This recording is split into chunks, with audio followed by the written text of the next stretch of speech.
cocktails. Derek and Dan are going to show you some mezcal. What are we drinking? We are drinking mezcal. Oh, mezcal. I'm going to make you pronounce all the words. Yeah, that's bullshit. we sat 10 minutes to figure out how to pronounce this. And this one. This is Mezcal KOCH. KOCH. We didn't do this. El de Oaxaca. I can do that Oaxaca part. Oaxaca. I'm good at that. That is Derrumbes. Derrumbes. And the other one is Fidencio. Fidencio, like it's Spanish. Yeah. I mean, like it's Italian. Just zoom in on the video and you can see. All the names will be down at the bottom, too. What? Shit. Yeah, that's what we do. I'll put them in the comments. I don't have to do it. He has to do it. They'll be in the comments. Because that way it's SEO. That's what I meant. Yeah. So, we're going to do 2, and then we're going to dump one or drink it, and then we're gonna try the others. So this one, I just want to make sure we get the pricing, because this is 40, this is about 30, and this is 70. So, 70.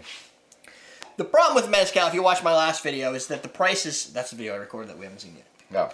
The prices vary dramatically, but they're all going to be usually 27 plus. So it's not going to be a cheap endeavor. No. But, so, what should we taste first? We'll just do the $70 one last. You pour that one here, I pour this one here. Sounds good. And then we can figure out which one we like. And this isn't going to be like a, this is better than that, so never buy this. Because mezcal, there's like 50 varieties of agave. This is, that's Espadín, I think. And this is, I don't know if this is Tobasiche. If that's, yeah, it must be the type of agave. Oh, there it is. Agave del Rio de... Yeah, that's... Let's just not worry about it. So you'll see it. It's not Blue Weber. No.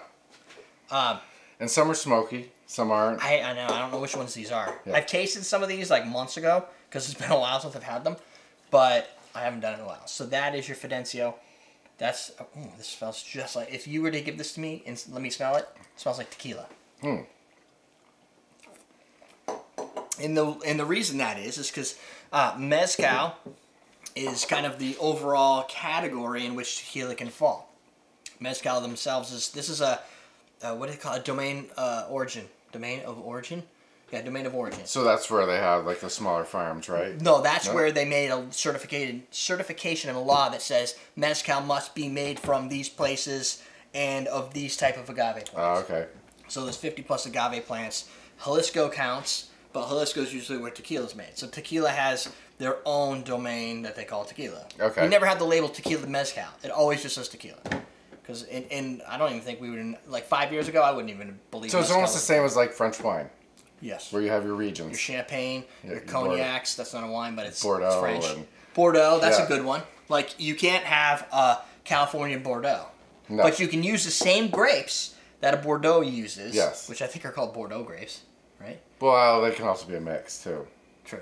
And then those used in California would have a completely different name.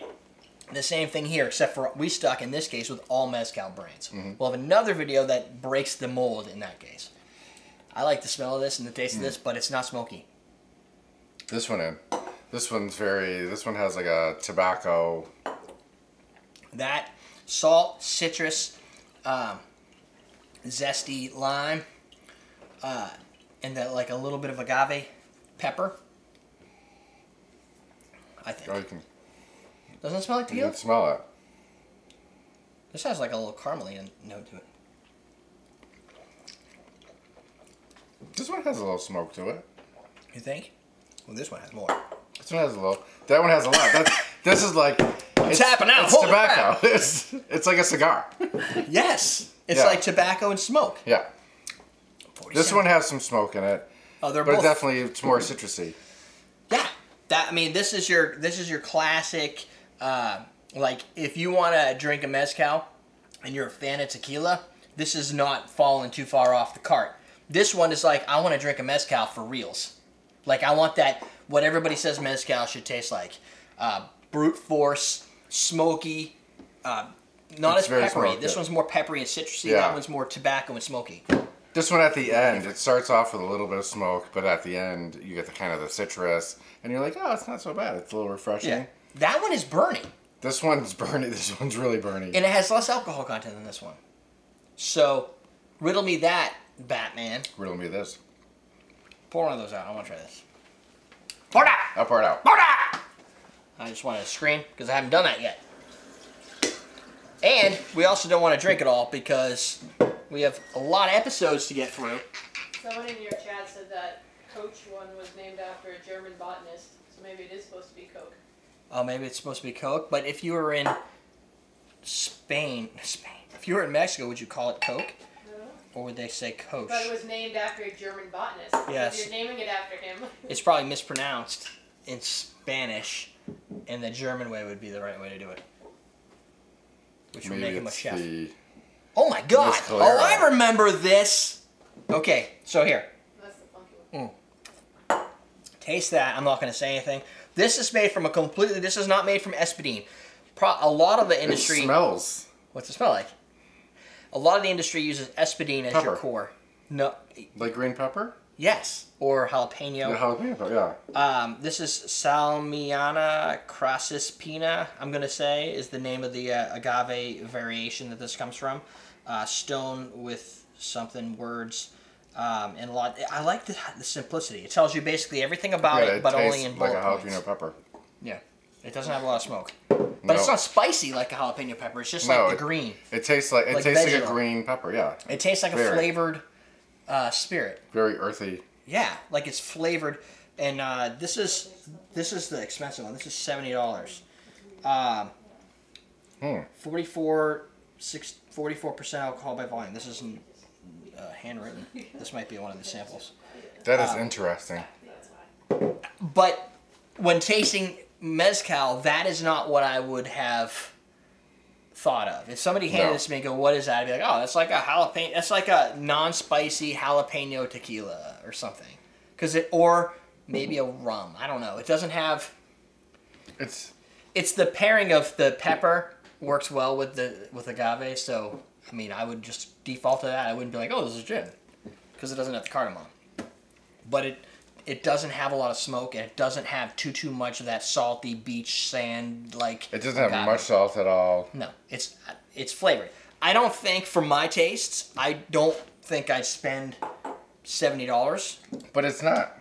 It's a sipping. No, it's not. It's just, I mean. It's just the way that. Which is weird, right? Well, if you can get a product that you take the piñas and you like stick in dirt in the ground, coals, and then you keep them in there for 3 or 4 days, 2 or 3 days, whatever. Then you press the juice, and out comes something that tastes like green peppers. It's intriguing. It's intriguing, especially for a sipper. Yeah, at $70, you definitely have to like pepper, like green pepper.